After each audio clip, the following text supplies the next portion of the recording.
Qu'est-ce que tu veux... on va attendre Luc. Merci. Qu'est-ce que tu veux démontrer ce soir en particulier? Just keep showing, making confident plays, jumping in the rush when I can and being reliable defensively and, just trying to show that the coaching staff, can trust me on the ice.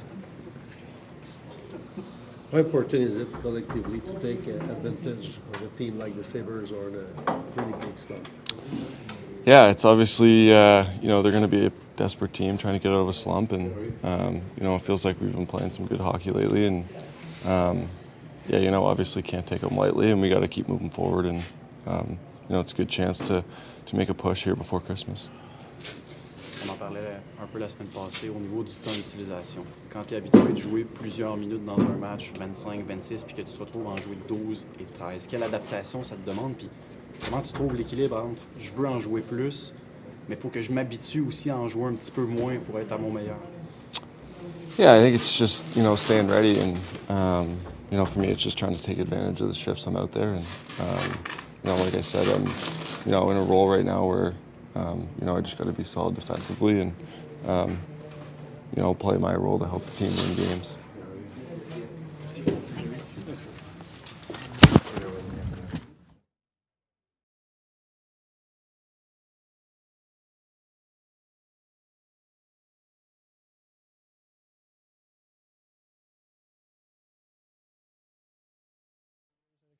That you probably want to learn from the most, but consistency is a hard thing to do in this league, and those guys are why they're having so much success.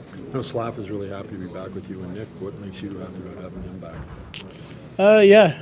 Hoping to get his game going a little bit more, and I think he's excited about that too. We can kind of find the chemistry we had last year, and start helping the team kind of find a rhythm here.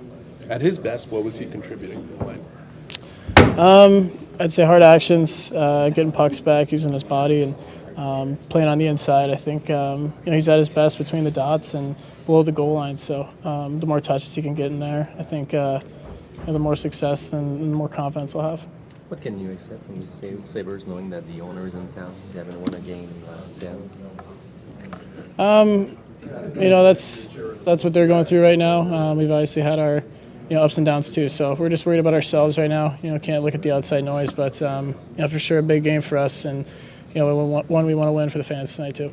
Well, in terms of consistency, Nick Suzuki is not so bad. I mean, another season with close a point per game. What makes him so dangerous, so consistent offensively, and what do you think young guys can take from him? Obviously he's been doing it. Throughout his whole career. I think it's not really a surprise to anybody. It's kind of just what is expected, from himself and from us around the team too. So he's a guy you can always look to, but there's a bunch of other guys that are grinding here too, and I think as a group collectively we can all learn from Nick, but at the same time, there's more guys doing it too. Thank you.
Morning.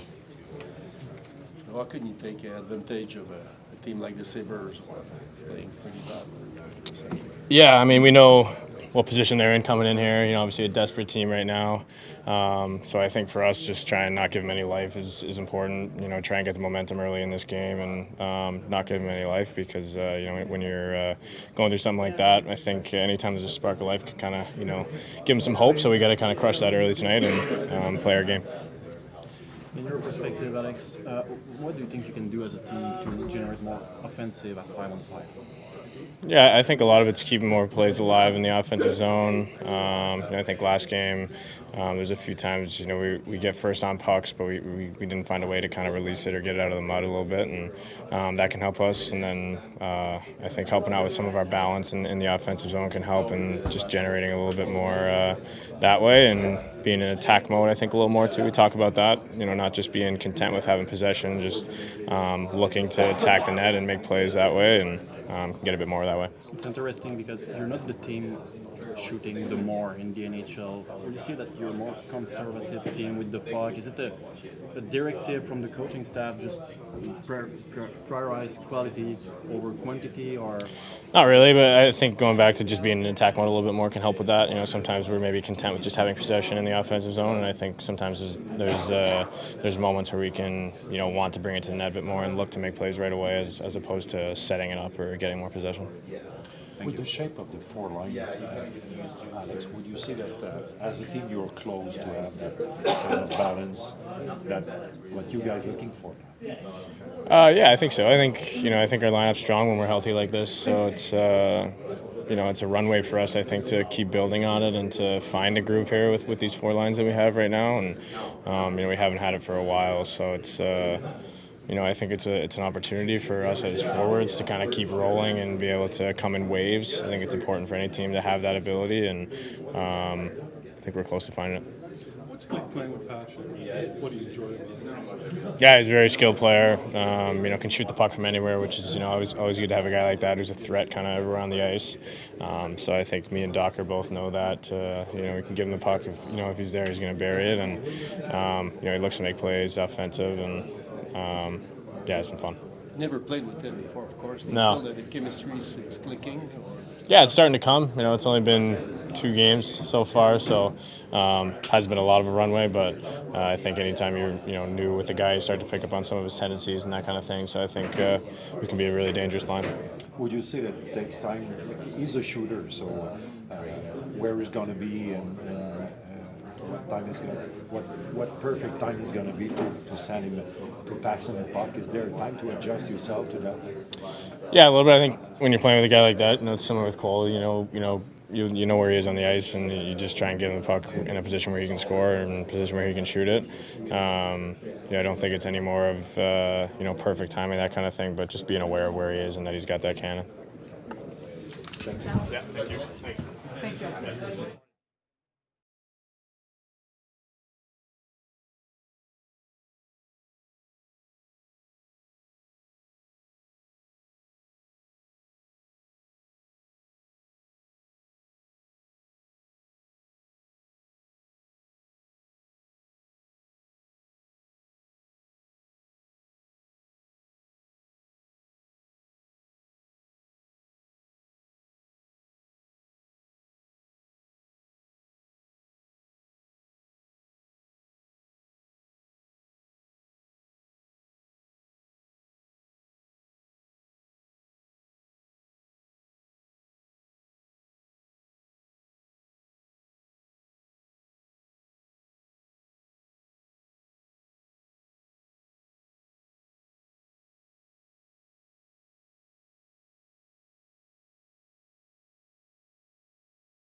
D'abord, bon matin. La dernière fois qu'on a joué les Sabres, c'est devenu un festival offensif de 7 à 5. Il traverse une période creuse actuellement. C'est dur d'anticiper un petit peu ce qui nous attend, mais à ton avis, ce soir, ça peut ressembler à quoi le match qui... Je sais pas, je me concentre vraiment sur ce match, sur notre équipe. Martin.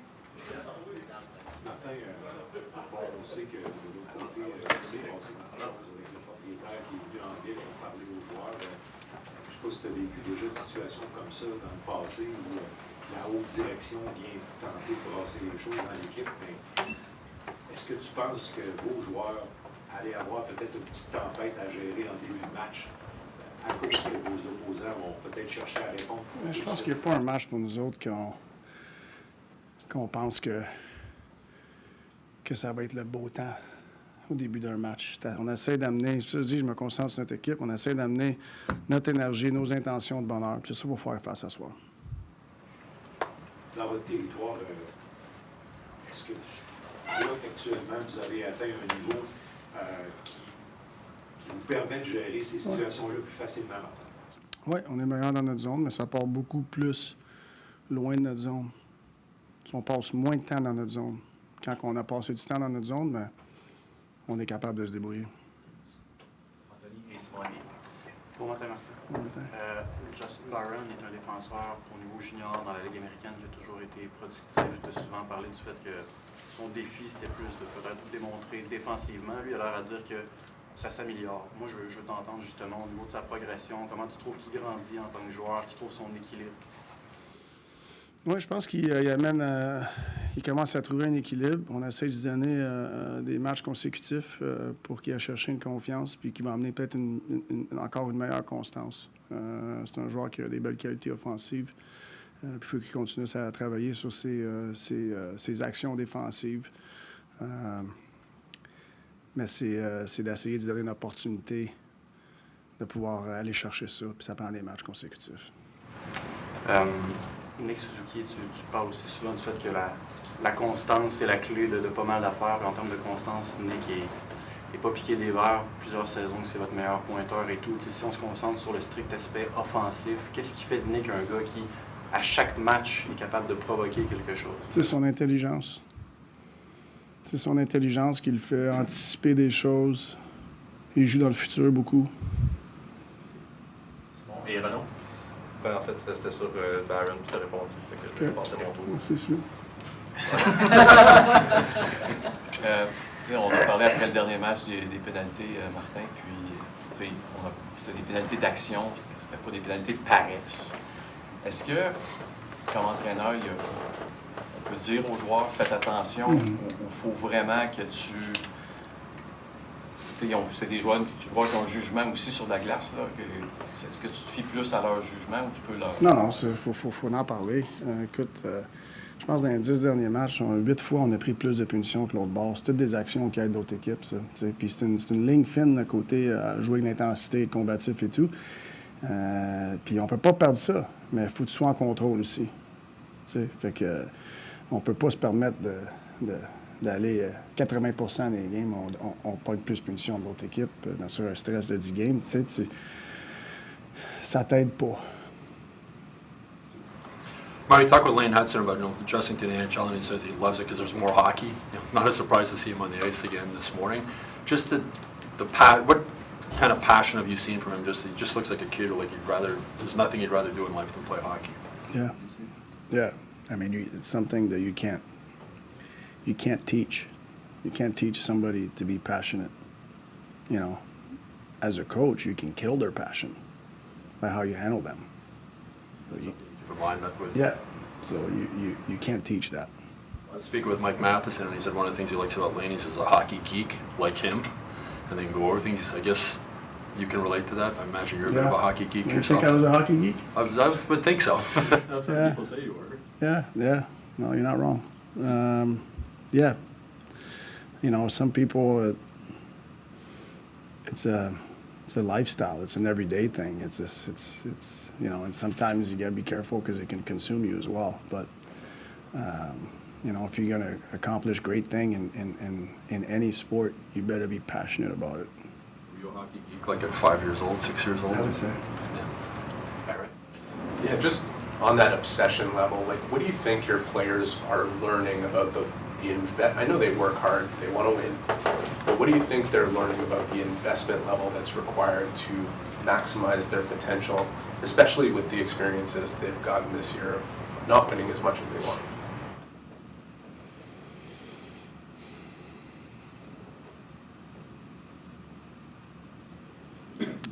You know, I feel for me,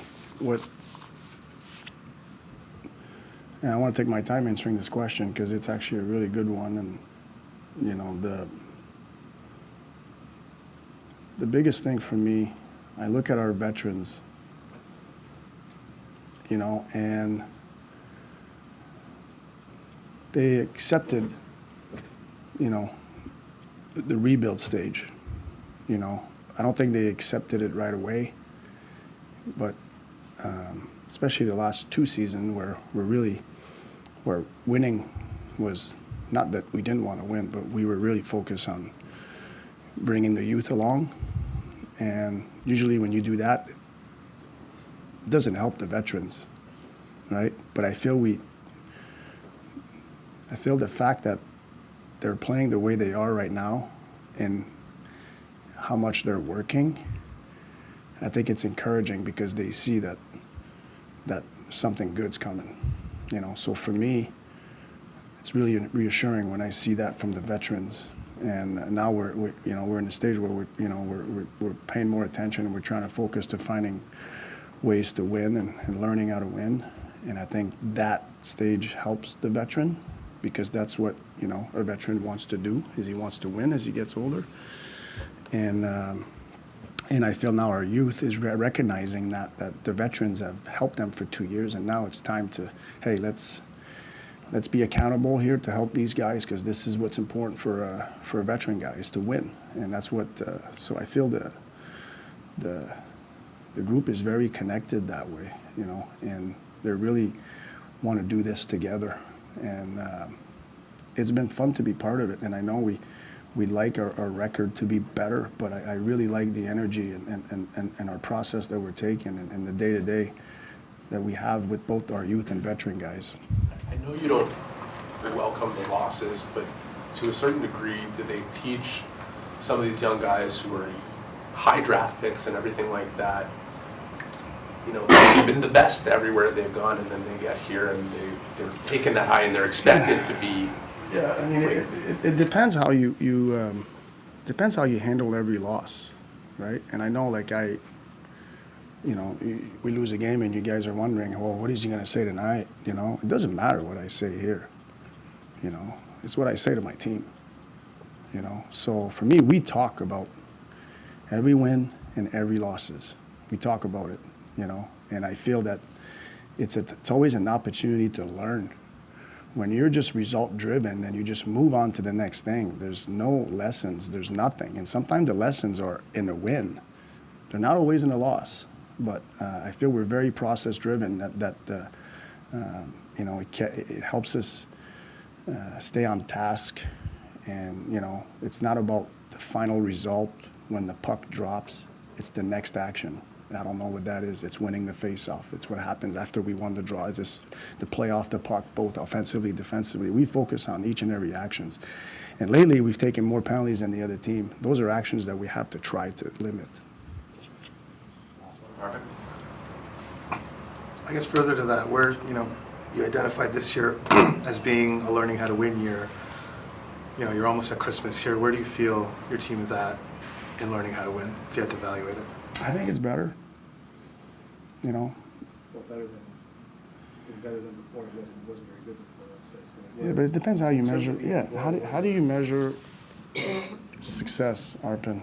How do you measure success? The amount of clicks that you get on your. How do I measure success? Yeah, how do you measure success? When I write a good Sometimes, story. okay, Yeah. but does it matter how many clicks you get? But That is my boss. Like you personally. No. Okay. I like to read if I read my story the next day, I and it's feel good. the same way. I can't control how many clicks with you. You know, you can't control that. You're only trying to put your best foot forward, and that's what we're doing. And I feel our best foot forward right now. Even when we won games, maybe we had a better record through a stretch. I feel we're competing way more now in this league, minus period here, period there. We're way more organized. We're better defensively. It doesn't guarantee winning. You know, winning is not loyal. Winning doesn't negotiate. It's, you know, it takes what it takes. But I like what I see, you know, and it's to keep going that way. And just to pick up on the penalty question that Renaud asked, you know, Josh Anderson has taken the most minors of any forward in the NHL, but he plays a way that's going to lead to penalties. So when you talk about that line, you know, you need him to play on that edge, right? To be the way he is. Yeah. That's the result. So where do you have to draw a different line for different players based on how they play? No, but you know that there's certain players, the way they play, they're going to toe that line more.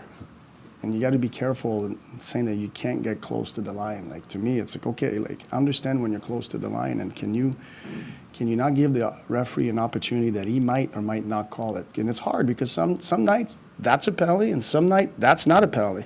So that's why I said after last game, I think it's really hard for the players sometimes. But with that said, like, yeah, we can't take all these penalties. It's like your stick is like horizontal, basically. Yeah, yeah. You know, I don't want to lose our compete level, but we got to help ourselves a little bit there. Okay, thanks. Thank you.